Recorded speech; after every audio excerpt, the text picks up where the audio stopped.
Shalom Bapak Ibu Saudara. Sekali lagi shalom. Puji nama Tuhan, selamat pagi, selamat datang di tempat ini. Penyertaan Tuhan sungguh luar biasa atas kita semua, amin. Puji nama Tuhan. Sudah selayaknya pagi ini kita datang ke hadirat-Nya untuk mengucap syukur. Mari Bapak Ibu Saudara, kami undang untuk bangkit berdiri. Kita bersatu dalam doa, ucapkan terima kasih Tuhan. Terima kasih Bapak. Sungguh kami bersyukur Tuhan untuk kasih setia-Mu. Pagi ini kami datang ke hadirat-Mu Bapa sebagai ucapan syukur kami karena Engkau telah terlebih dahulu mengasihi kami. Urapi setiap kami Bapa. Hantar saudara kami yang belum sampai di tempat ini. Terlebih dahulu Tuhan, kuduskan setiap kami, ampuni kami dari segala pelanggaran kami, agar kami layak di hadapan-Mu. Kami rindu hadir-Mu di tempat ini Tuhan, untuk mengurapi setiap kami. Ku naikkan syukur padamu Yesus, ku sembah sujud kepadamu Tuhan. Haleluya.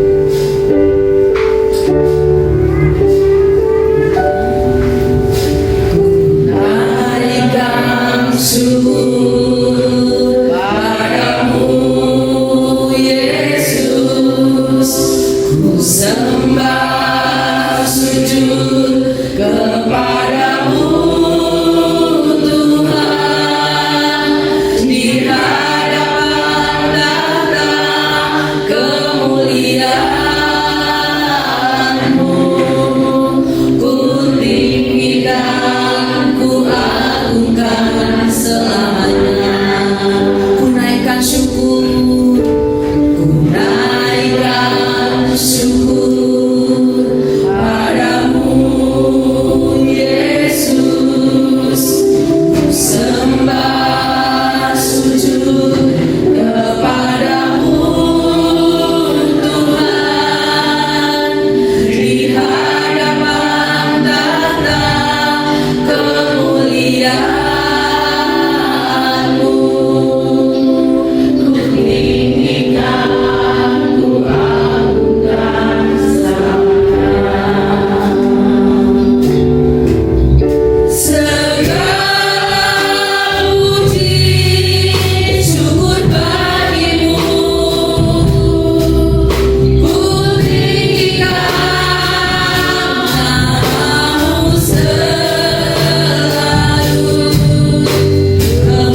Yesus Kristus yang siap memuji Tuhan. Sama-sama katakan amin. Puji nama Tuhan. Silakan duduk Bapak Ibu Saudara. Tiada pernah kuragukan kasih setiamu ya Tuhan. Haleluya.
menyertai kita, amin.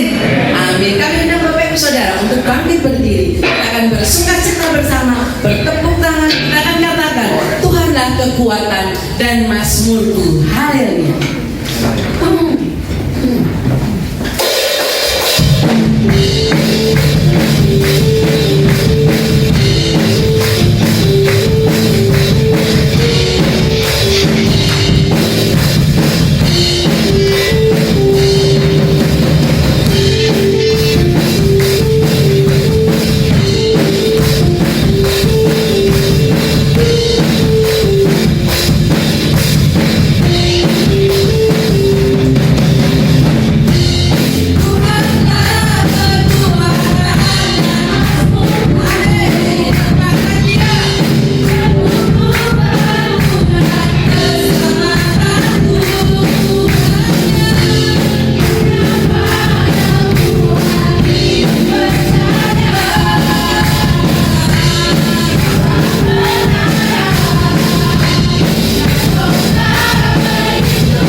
Bapak Ibu rindu akan firman Tuhan, amin.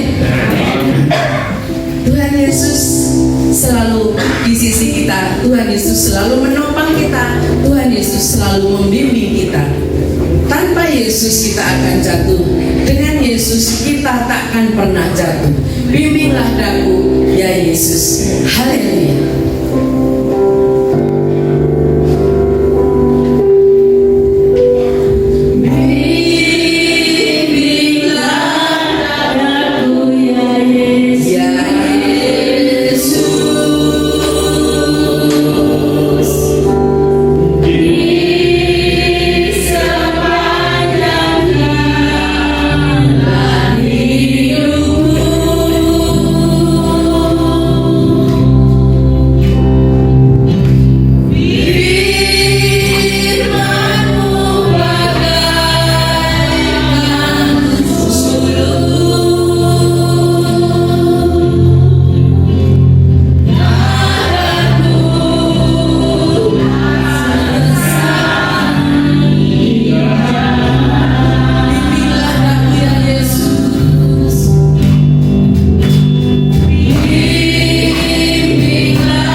pujian kami kepada Engkau Bapa. Bimbinglah kami Yesus. Tanpa Engkau Tuhan kami akan jatuh Tuhan. Tanpa Engkau Tuhan kami tidak dapat melakukan apapun. Dan pada pagi ini Tuhan, kami telah memuji Engkau, kami telah menyembah Engkau Bapa. Kami mau mendengar firman-Mu Bapa. Kiranya firman-Mu menjadi kekuatan buat kami Tuhan, untuk kami senantiasa melekat pada Engkau Bapa. Dan pakai hamba-Mu, jadikan hamba-Mu berkat Bapa. Sembunyikan hamba-Mu di balik salib-Mu Bapa. Hanya kebenaran-Mu saja yang pagi ini kami boleh nikmati Bapa. Dan kami percaya Tuhan, Roh-Mu yang kuat mengurapi kami sekalian, hingga Tuhan kami menjadi tanah-tanah yang subur Tuhan, untuk kami beri sirami dengan kuat kuasa-Mu. Terpuji-puji nama, hanya dalam nama Tuhan Yesus Kristus kami berdoa dan mengucap syukur. Haleluya, amin. Silakan kembali semua. Shalom. Puji nama Tuhan. Kalau bulan-bulan ini berbicara tentang hikmah yang diambil dalam Amsal 3 ayat 15, di mana hari ini yaitu ciri hidup orang percaya. Ciri hidup orang percaya kita ambil dalam Amsal ke-3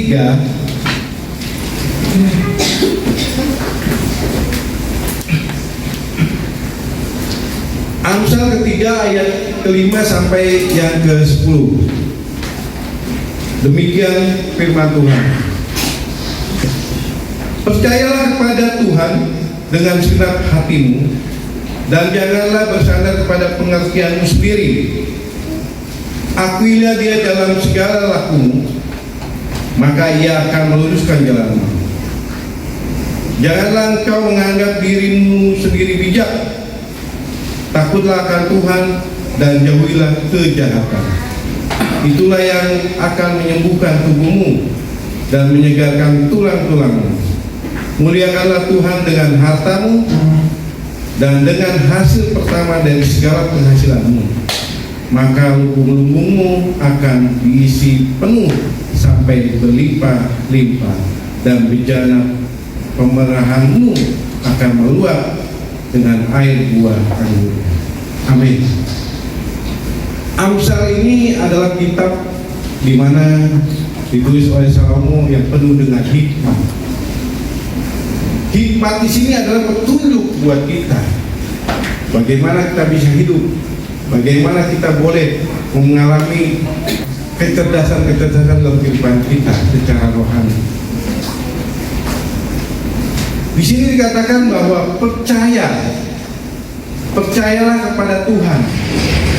Percaya ini dalam pengertian apa itu percaya?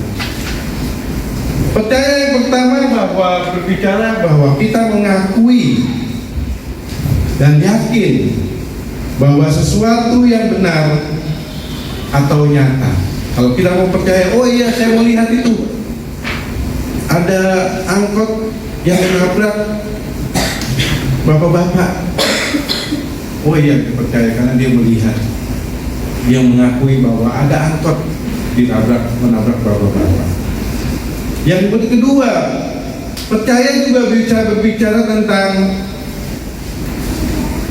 menganggap atau yakin bahwa seseorang itu jujur. Kalau saya dipinjamkan uang oleh teman saya percaya dia bisa bayar. Saya percaya bahwa dia akan melunasinya. Dalam suatu bisnis juga gitu. Saya percaya bahwa ini benar. Tapi kalau saya nggak percaya, saya nggak mau lakukan. Jadi dalam setiap kontrak saya tanya, pembayarannya gimana? Oh begini sistemnya, begini. Oke, saya percaya, saya mau lakukan. Artinya percaya di sini bahwa kita menaruh suatu harapan bahwa kita bisa melihat bahwa dia benar. Dan percaya juga dikatakan di sini memastikan akan kemampuan atau kelebihan seseorang atau sesuatu. bahwa akan dapat memenuhi harapan. Nah, Amsal berkata, percayalah kepada Tuhan dengan segenap hatimu. Di sini berbicara bahwa Amsal berbicara mengajak kita untuk memiliki iman. Memiliki iman, di mana iman adalah jalan percaya jalan kepada Tuhan. Jadi orang yang percaya kepada Tuhan berarti diharapkan kita hidup beriman kepada Tuhan. Kenapa kita harus percaya? Lanjut, slide.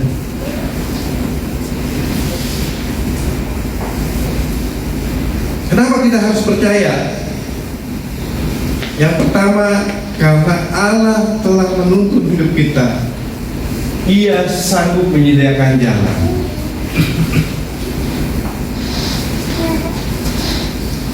Allah memberikan jalan buat kehidupan kita.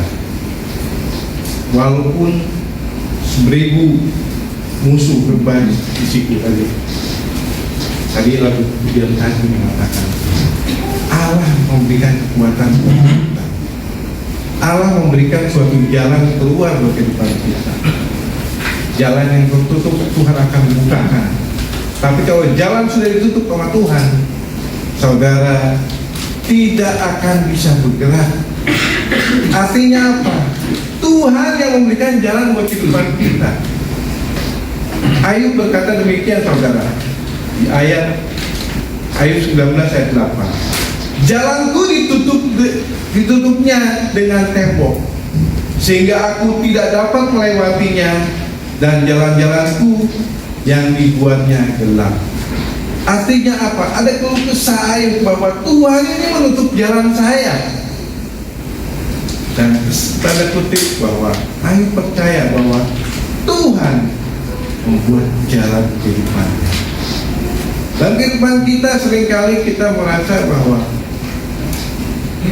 tidak menyerahkan kehidupan kita kepada Tuhan, tidak memiliki iman yang sungguh kepada Tuhan, karena kita tidak mengerti bahwa Tuhan adalah jalan membuka jalan kehidupan kita dalam soal langkah apapun kehidupan kita, baik dalam bekerja, baik dalam sekolah, baik dalam bisnis.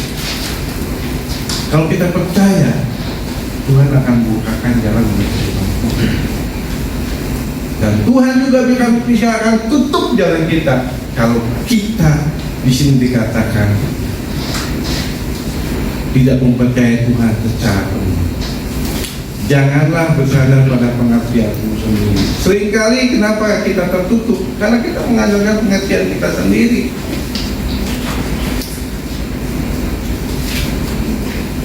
Kita, orang bilang sok tahu, sotoy.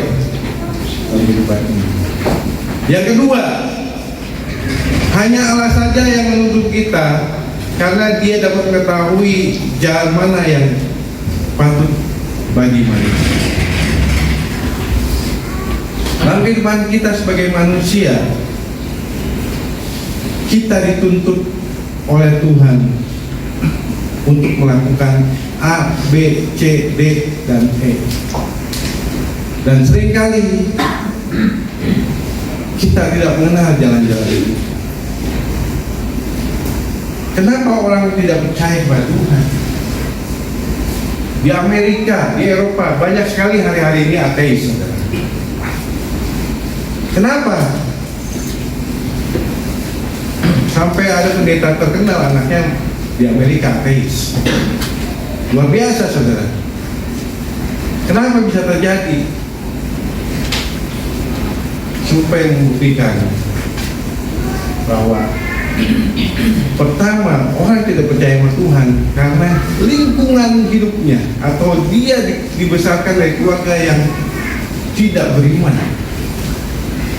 Beriman di sini artinya apa? Nanti kita akan lihat. Bukan berarti dia orang Kristen. Dia keluarga Kristen. Tidak beriman artinya apa? Tidak pernah menyembah Tuhan dan tidak pernah ke gereja dan tidak menaruh harap kepada Tuhan. Tuhan minta percayalah pada Tuhan dengan segenap hati. Artinya apa? Tidak menaruh kehidupannya kepada Tuhan. Yang kedua, kenapa orang bisa tidak percaya kepada Tuhan? Karena pergaulannya, lingkungannya, environment-nya.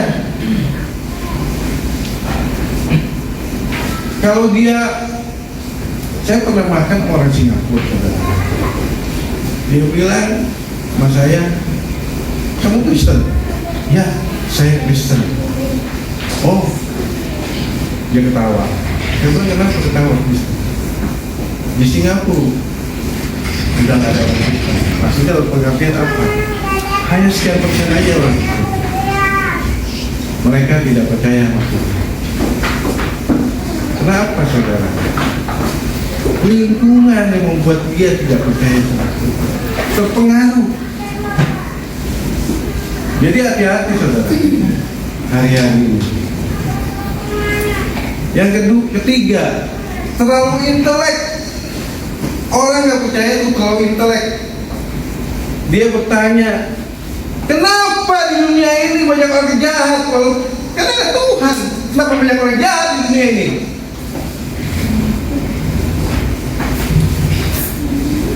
Dan dia bertanya, kalau saya minta uang turun dari langit. Saya minta Tuhan hari ini, Tuhan minta uang. Ada. No.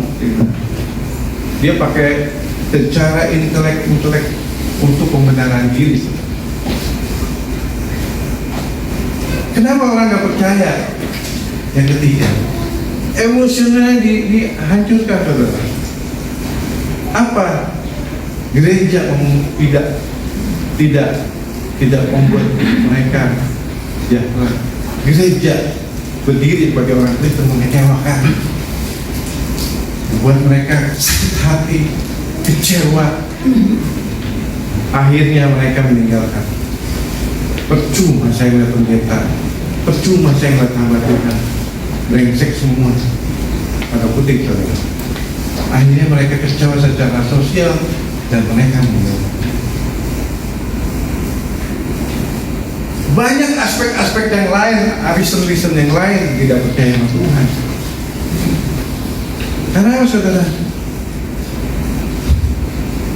Dia tidak mengerti bahwa Tuhan mengetahui jalan mana yang kita harus tempuh. Manusia, Tuhan mau kita mengerti. Hanya Tuhan saja yang membuat jalan kita berguna.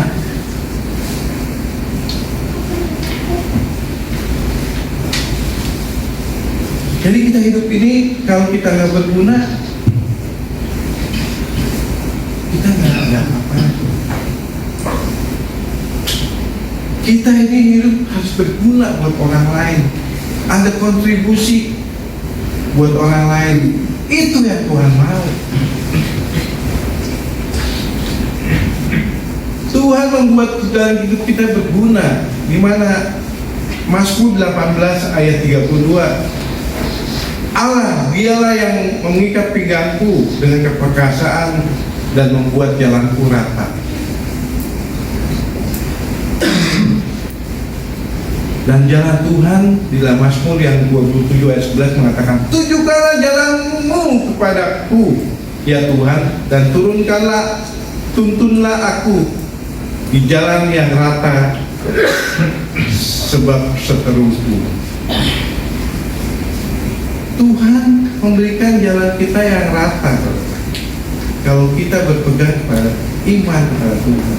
Memang perjalanan kita nggak selamanya ada di mana kita naik, ada di mana kita turun, di mana kita merasa sedih, kita merasa gembira, kita merasa sukacita, kita merasa berduka cita. Bagaimana kita bisa menyelami jalan-jalan Tuhan? Dan Tuhan senantiasa mendampingi kehidupan kita. Ia menunjukkan jalan. Ia Allah yang mengajar. Tapi kalau kita yang tadi, kenapa kita tidak percaya kepada Tuhan dengan pengertian-pengertian kita sendiri? Kita tidak bisa diajar sama Tuhan.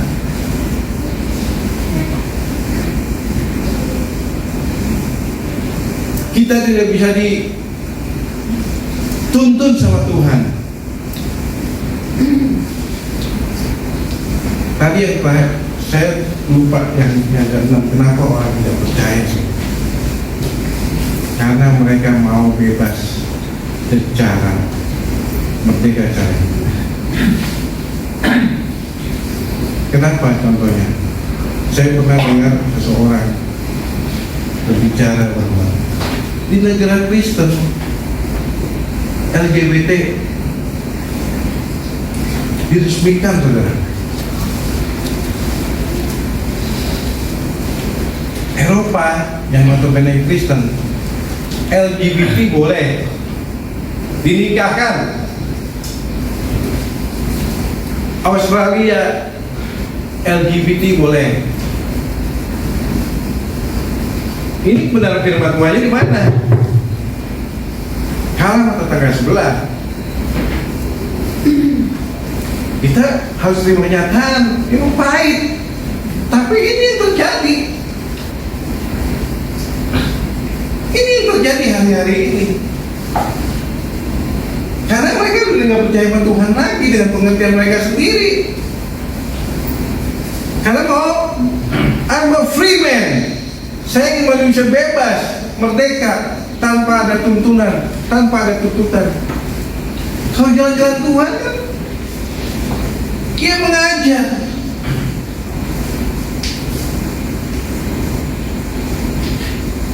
Nggak enak, diajar tuh nggak enak. Sebagai murid tuh nggak enak. Ada penilaian, ada yang memeriksa, ada yang menuntun, ada yang mendampingi, ada yang mengkoreksi kita. Enggak sebebas-bebasnya kita hidup di dunia ini. Tapi kalau mau sebebas-bebasnya ya primen atau orang yang bebas mau merdeka, ya udah langgar semua peraturan yang ada, hukum-hukum Tuhan dihajar semua, sehingga dia tidak memiliki pengertian bersama Tuhan. Tuhan mau yang di sini bahwa Dia menuntun kita, Dia mendampingi kita. Mazmur 32 ayat 8 mengatakan demikian juga. Aku hendak mengajar dan menunjukkan kepadamu jalan yang harus kau tempuh. Aku hendak memberi nasihat, mataku tertuju kepadamu. Tuhan memberikan suatu barikade-barikade buat kehidupan kita, supaya kita benar di hadapannya. Ada suatu pencapaian di mana hidup kita menjadi berguna, hidup kita menjadi berkat, hidup kita bukan menjadi skandalon buat orang lain, tapi nama Tuhan yang dipermuliakan. Dan Tuhan menuntun kita senantiasa selama kita masih hidup. Selanjutnya, bagaimana orang hidup? Bagaimana hidup orang percaya? Poin yang pertama yaitu hidup yang berkenan kepada Allah. Hidup yang berkenan kepada Allah. Di sini dikatakan bahwa di dalam Amsal yang ke-6 di sini dikatakan, akuilah Dia dalam segala lakumu, maka Ia akan meluruskan jalanmu. Hidup yang berkenan kepada Allah. Di sini dikatakan bahwa hidup yang mengenal dan bergaul dengan Allah.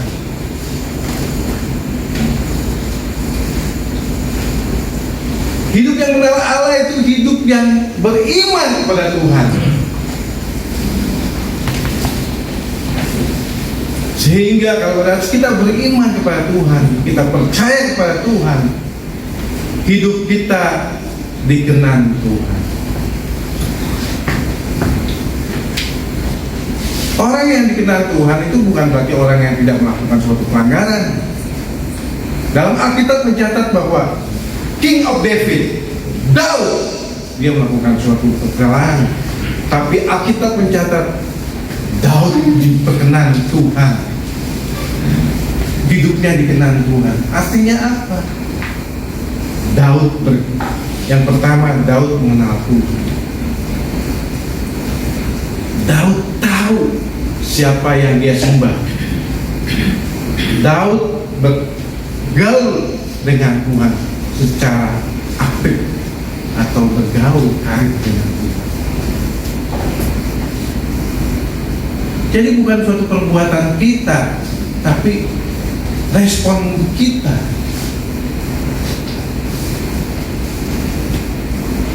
Saya punya teman, sering ngobrol, bergaul. Respon kita sama teman kita, walaupun dia mengalami kesalahan, kita maklumi.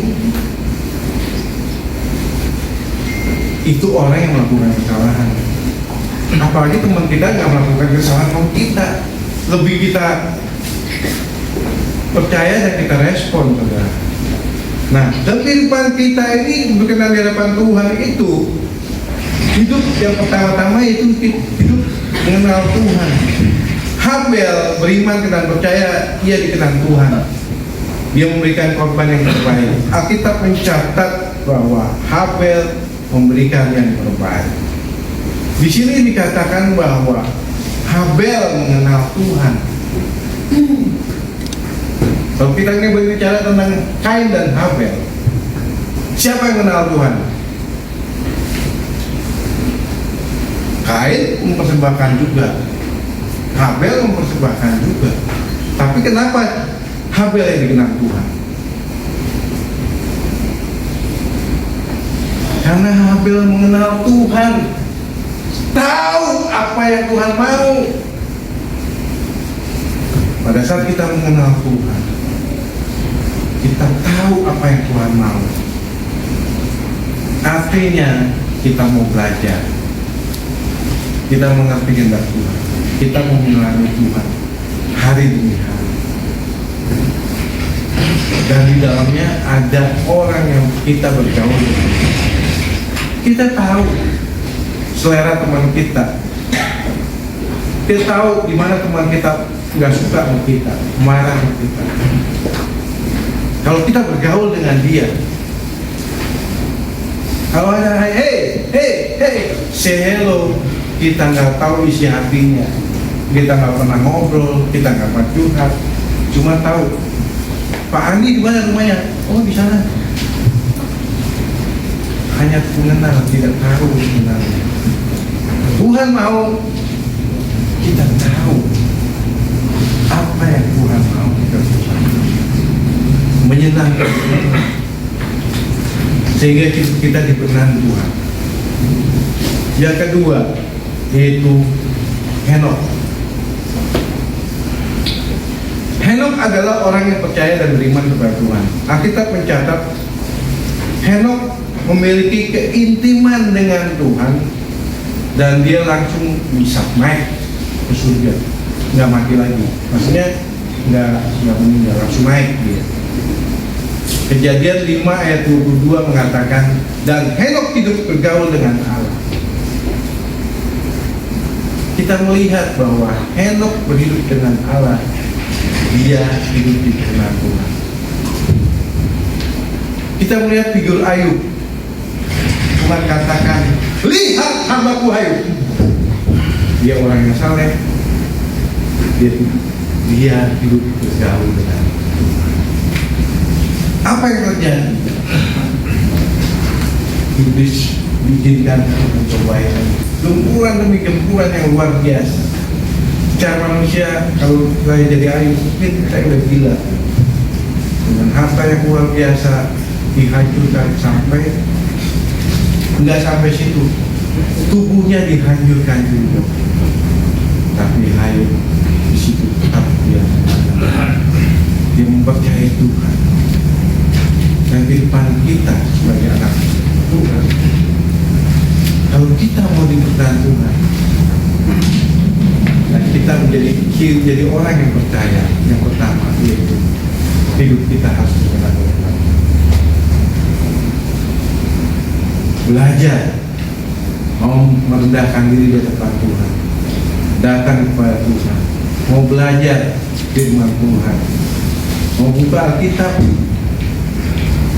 Alkitab itu merupakan kekuatan Tuhan. Tapi kalau kita nggak pernah baca Alkitab, kita tidak memiliki kekuatan. Mau belajar seminar-seminar, mau dalami tentang kehidupan hamba-hamba Tuhan dengan baca buku biografi mereka. Kita belajar dari orang-orang yang sukses secara rohani. Itu artinya apa? Kita mau mengenal Tuhan dan kita mau bergaul dari Tuhan. Yang kedua, hidup orang percaya memiliki ciri khas yang kedua, hidup dalam ketaatan. Ketaatan adalah aspek dalam kehidupan kita di mana bicara tentang komitmen melakukan apa yang Tuhan mau.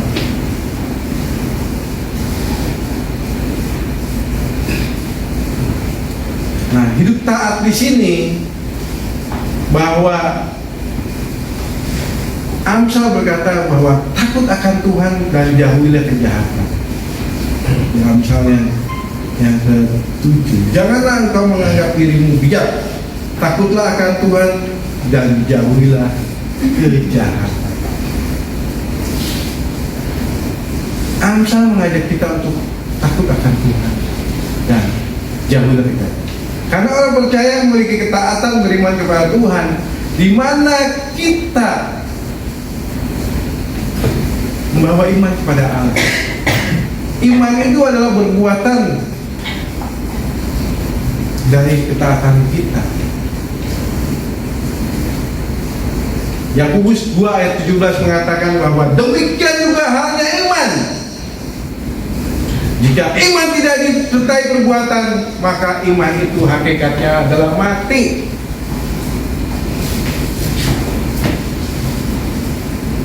Jadi seberapa besar iman kita percaya kepada Tuhan diukur dengan ketaatan kita. Kalau hidup kita tidak taat, ya percuma kita ke gereja. Kalau hidup kita masih korupsi, kalau hidup kita masih ngaco di luar, artinya ukuran ketaatan kita apa? Percaya kepada Tuhan apa? Beriman kita kepada Tuhan apa? Hidup kita taat di hadapan Tuhan, berkomitmen. Tuhan apa mengatakan? Pikulah kuk yang kupasang. Ada salib Tuhan. Ada hal yang kita mau pegang terus supaya nama Tuhan dimuliakan. Saya pernah makan di Kelapa Gading, di restoran Pinangki. Agak mahal sedikit, cuma saya patung saya. Itu saya lihat menunya, waktu saya makan ongkos sih, mau bilang saya makan apa? Coba saya mau coba salmon. Ternyata salmon itu kecil pun mahal harganya. Di iris-iris kecil-kecil itu sama mahal ternyata. Riwayat salmon, ikan salmon itu adalah ikan yang luar biasa, saudara. Kalau saya berbicara salmon, dia melawan arus. Kalau arusnya ke sini dia lawan tuh. Kalau ikan biasanya ngikutin arus. Kalau salmon tuh lawan arus. Oh ternyata salmon mahal karena dia dirinya lawan arus. Dagingnya enak luar biasa. Nah, kehidupan kita juga gitu, saudara. Kalau teman kita nggak benar, ngajaknya nggak hal benar, langsung kita pakai ilmu salmon, lawan arus. Walaupun orang bilang, kamu tuh gila ya. Aduh, kesempatan, kapan lagi?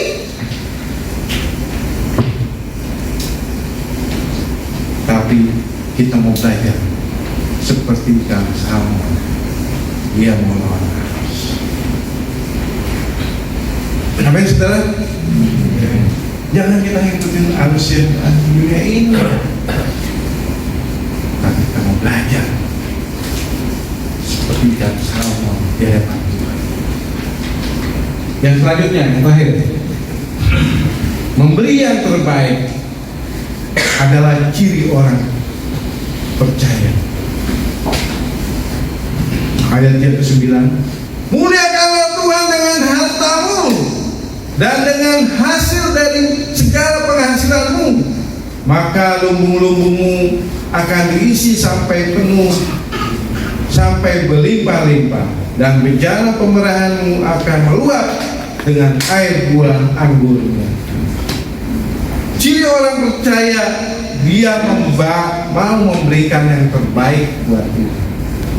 Seluruh hidupnya 100%, 100%.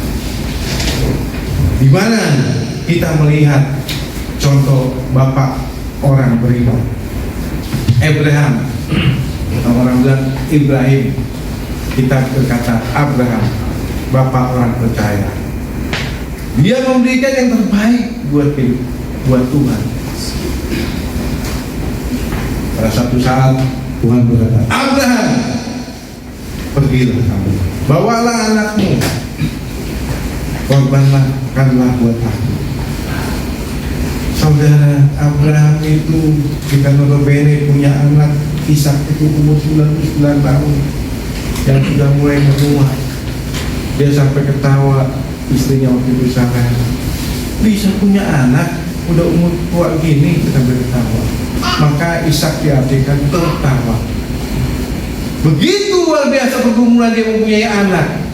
Dan pada saat dia punya anak, Tuhan minta pancung dia, bunuh dia, korbankan dia. Saya mau tanya saudara, kalau saudara ditantangan seperti Abraham, saudara mau kasih semuanya itu kepada Tuhan? Saudara mikir-mikir, Tuhan, yang ini Tuhan, jangan Tuhan. Tuhan itu penguasa tunggal buat kehidupan kita.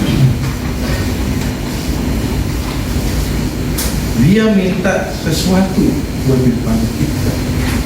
Kita harus memberikan yang terbaik. Dan seringkali kita kasih yang kepada Tuhan yang bukan yang terbaik, yang second. Kalau punya anak pintar, agak bodoh, wah ini sekolah seminari aja. Lihat, wah nih anaknya pintar nomor 1, ranking semua. Nah, ada bodoh nih. Dah, kamu sekolahnya dari pintar aja deh. Itu dikasih Tuhan, yang udah bonyok, udah hancur dikasih Tuhan. Ini pengertiannya bahwa kita tidak memberikan yang terbaik pada Tuhan. Tuhan harusnya kasih anak-anak yang ke-excellent dong untuk menjadi hamba Tuhan. Ini bukan tahun ini, tahun dulu, 30 tahun yang lalu ceritanya. Kalau sekarang mah nggak ada. Semua yang terbaik buat Tuhan. Amin. Jadi Tuhan mau kalau Abraham memberikan yang terbaik buat anaknya, apalah kita? Apa yang kita sukai dan kita senangi dan kita sayangi hari ini, bisakah kita kasih Tuhan? Itu aja. Mungkin duit kita, handphone kita, mungkin tantangan kita apa? Waktu kita. Mungkin tantangan kita lain lagi. Orang uang gak masalah, tapi Yang ini hobiku nggak boleh gugat-gugat. Main burung jangan halangi main burung. Kalau orang punya hobi, Tuhan bilang itu buang tuh hobimu main apa dengan musik, atau buang hiburanmu apa main biliar misalnya. Dia lagi main biliar, suka main biliar. Aduh Tuhan, kalau yang ini Tuhan, jangan Tuhan. Kalau yang lain boleh. Itu tidak memberikan yang terbaik. Jadi satu sisi orang bisa memberikan yang terbaik. Kalau saya punya uang jutaan, buat uang no problem buat saya. Tapi kalau waktu nggak bisa saya ke gereja, saya mau pesiar, saya mau hacking dulu, nggak perlu saya ke gereja. Amin saudara. Di sini berbicara tentang Amsal 9 ayat 10 mengatakan bahwa muliakanlah Tuhan dengan hartamu, dengan hasil tanamu. Ada prioritas bahwa Tuhan mau yang utama, bukan yang kedua, bukan yang second, tapi the first buat Tuhan. Kita harus memuliakan hidup kita the first buat Tuhan. Itu yang Tuhan mau, sehingga berkat-berkat Tuhan melihat kita. Ada kesejahteraan hidup, ada kedamaian, ada shalom alaihim yang Tuhan berikan kepada kita. Amin. Bangkit berdiri.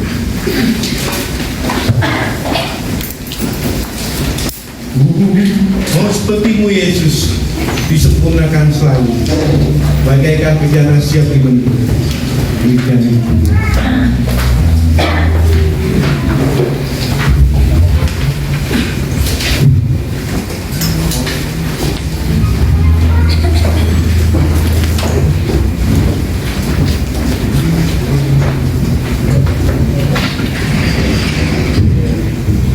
Lagu tadi itu apa? Bimbinglah aku, oh Yesus.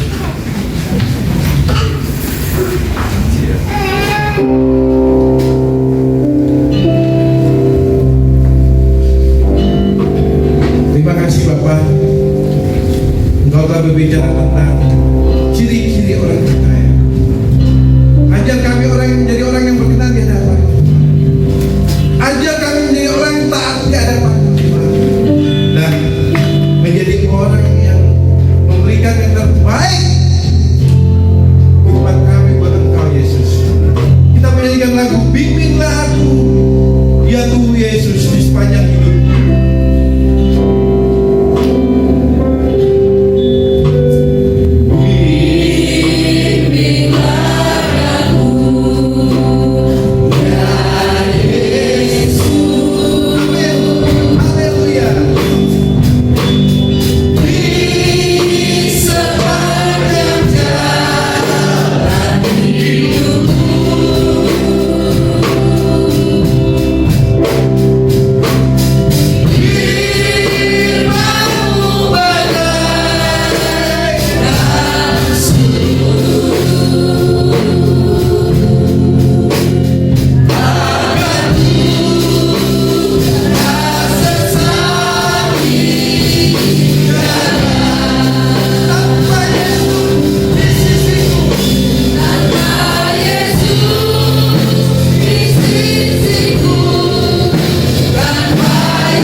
Di luar Tuhan kami dipastikan jatuh dalam dosa.